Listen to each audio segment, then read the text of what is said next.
Hey man, say man. So, just holler at y'all real quick, man. It's on some real shit, man. Check me out.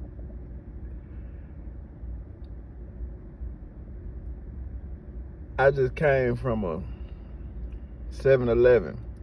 Went there to reheat some of that good ass food I got. While I reheating it, a little young ass college nigga come walking behind me. You know how when you feel someone staring at you crazy out the back of your eyes, to the side, they looking at the back of your head? Something about your instinct will make you look directly at the motherfucker looking at you, right? So I turn around and see this little college nigga mugging. When I say mugging, I mean little nigga looking at me like he angry. Little face frowned up. I don't know this little boogaboo.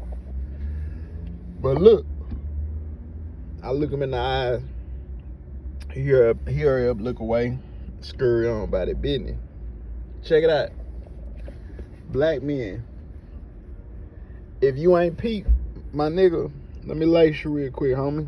Go ahead, pull up your chair. I'm gonna give you a sec. Go on, get right, man. Go on, get right, big. I'm gonna talk.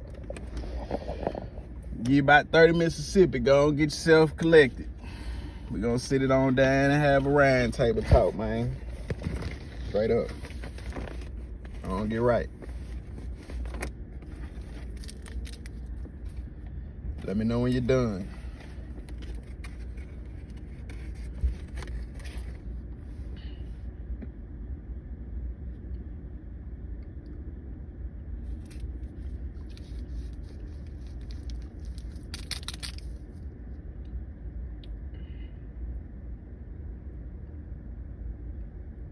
Okay, let's go on begin. Check me out. In case you ain't noticed, my nigga, nowadays in America, society, it's the divide that's going on. They done drew the line in the sand. Y'all remember back in the day how it used to be free slaves, free niggas and slaves, right? You know, the well-to-do niggas, and then the poly niggas. Remember how back in the day when if you wasn't a nigga that had a certain amount of affluence and societal esteem about yourself, you wasn't allowed to keep your head up, chest out. Hear me now. I promise this ain't no bullshit, hot off the motherfucking pot. Say, remember back in the day, if you wasn't a free nigga or a nigga who done got up in them white folk ass and somehow rigmaroled your way to a bag of some money, you wasn't allowed to be out in public walking around with the confidence of one of them other niggas. Remember back in the day when we was dealing with the segregation, if you wasn't one of them real big time uppity, sedity, connected with the white boy society, cause it hardly wasn't no Django's around them times. Don't get it twisted.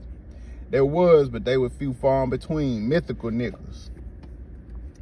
If you was one of them niggas who wasn't free, was still a slave, indentured servant, po, coming from the hood of the ghetto, you wasn't allowed to walk around and make eye contact and look up and be acting like you was a man and have a certain sense of esteem about yourself, right?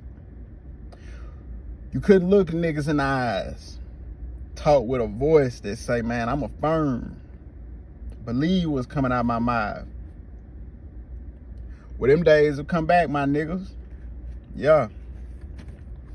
See, we live in a time now where, my nigga, look, when you go out in the back, the minute you get out your car, the minute you come out your door as a nigga, if you got that certain strut that oozes The same strut that Obama had when he stepped across that motherfucking line on CNN and told George Bush, man, hurry up and get your motherfucking shit out of here, Cracker Jack. Say, if you walk like that in public nowadays, my nigga, listen. Soon as you come out in that sun to the public, you enemy number one. Say, my nigga, when you go places nowadays and you talk up and look people in the eyes and keep your face expression stoic and don't find yourself trying to smile and laugh and get jittery to make people feel like you ain't serious. See, when you carry yourself like one of them type of niggas, my nigga, the world right now as it is, in America, with 3 Ks in it, you get labeled as the enemy. See, there's been a war going on outside for a long motherfucking time, Jack. See, the stand-up man, the black man of yesteryears, the black men who came from the 70s, right, and the 80s, them stand-up niggas, especially them 70s in Vietnam vet area, them Vietnam vet era niggas. See, when America saw them kind of niggas and saw the cloth or what they were made of and how tough they were, they went into immediate hyperdrive to build a systemic structure in which it would demoralize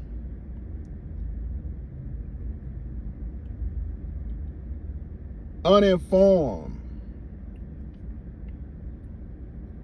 wash away the masculine principles, condemn you for having such. The same things that used to make a man in them days valuable and strong are now seen in society as an aggressive problem starter, if on a black man. See, nowadays, my nigga, we in a time where if you even walk and breathe like you got some type of affirmation about yourself as a black boy, you're in trouble. Don't let them motherfucking characteristics line up and be followed up with a speech that don't sound white. Don't let it be followed up and accompanied with stern eye contact and unwavering poise and bearing about yourself. See, we're in a time now, my nigga, where before you get a chance to fill out the job app, my nigga, before you get a chance to shake the hands of someone who can help you, before security let you in the meeting, right? Before you get in the club, when they see you coming, nigga boy, nigga man, they done already looked at somebody that know we got trouble coming. They done already gave a nod and got on the radio. See, it's a new breed of black boys out here.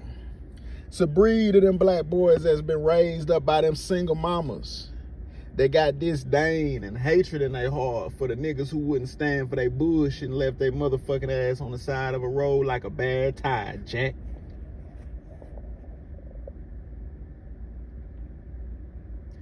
Them babies done growed up now, my nigga. And they their mama's sons. So they walk around with a pair of hanging dick and balls. But what come out their mouth, you think they had a pussy. See, nowadays, my nigga, crackers insulated. They got them niggas at us first as the first line of defense. So see, my nigga, when you go on the job, when you go places, to the gym, to the gas station, them niggas that cut their eyes at you, when you look at them straight up, boy, they hurry up, turn their head fast the other way. Look at their phone, pretend like they wasn't looking at you.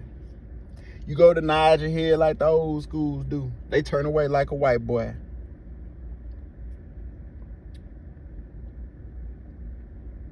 Say, my nigga, if you ain't observed and peeped this,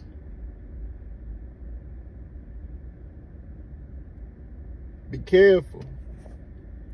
Some of these niggas know how to fake it just well enough to get past your outer perimeter, to learn and watch enough to simulate in or try to.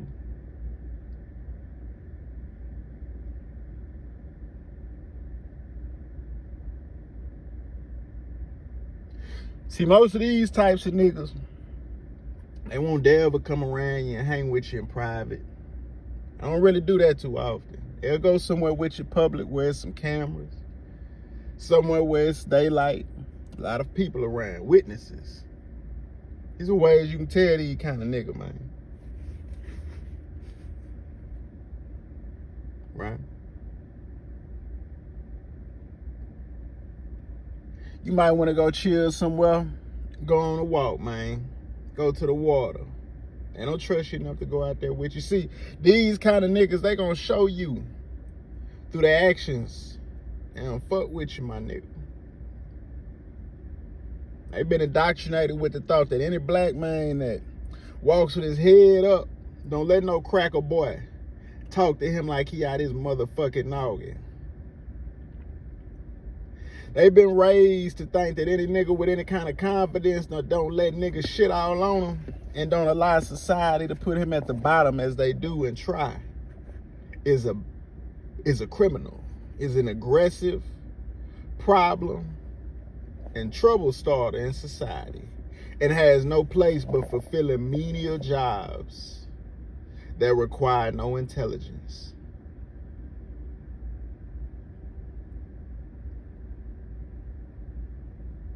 See, I made a video on here some months ago where I said the new ruling class in America is the freak show society, man. It's all them niggas who used to be the losers, the dokes, the geeks. See, remember back in them days, 70s and 80s and 90s, when niggas would fight, it used to sound like gorillas moving furniture around. Remember them fist fights? See, these are new niggas that used to sit down in the back of the class and look at them while they was fighting and think, oh my God, never. Scared. Not saying if you don't fist fight, you ain't no man, but listen to me, boy. These niggas been building animosity and disdain for real niggas for a long time. See, the mindset of a single raised mama style boy is just that. It's like sending a broad out into the world with scorn and envy and malice against the niggas that she feels she'll never be accepted amongst. And she's right.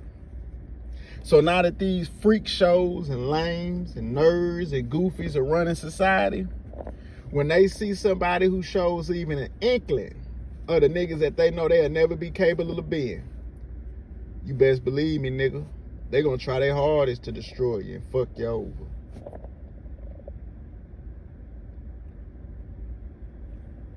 Stay woke, my niggas. It's a war going on outside right now.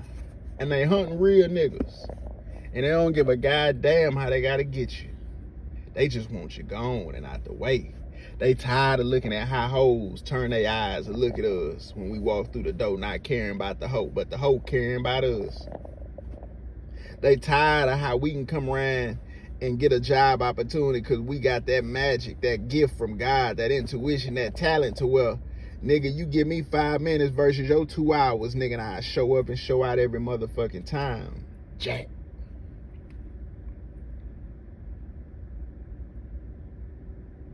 So woe going on outside, my nigga. They tired of that shit.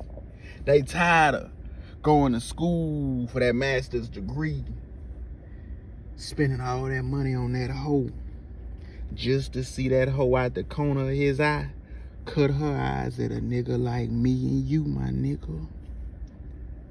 They tired of it, Jack.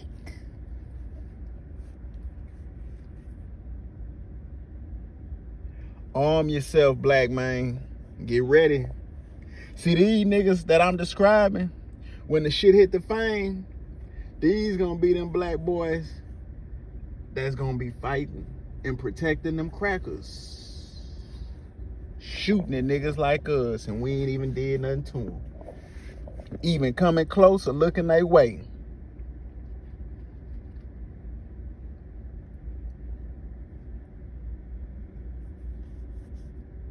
These be them niggas that when you see them around in public with their partners and friends, and sometimes it be other black men, sometimes it don't.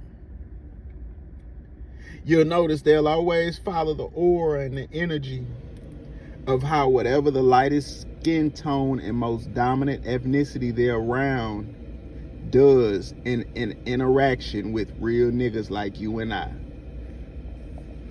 So if they put their head down like most crackers do in an attempt to ignore and not even acknowledge us, they will too. See, that's a social code that sets a precedent. So when one of us walk in the room, when that happens, then the evil racist motherfucker that got the gun on his hip can look up and identify. That's the problem, nigga, over there. Let me go and follow him around. Fuck with him. Jack. So woe going on outside, my nigga. And you better learn the rules of engagement. This concludes the night's round table talk, my nigga. It's been good. It's been fun. It's been a blessing. But I have to excuse myself and get back to the world. As you should too. Let's push our chairs back into this table when we get up, gentlemen. Until we meet again. God first. Forever and always. Jack.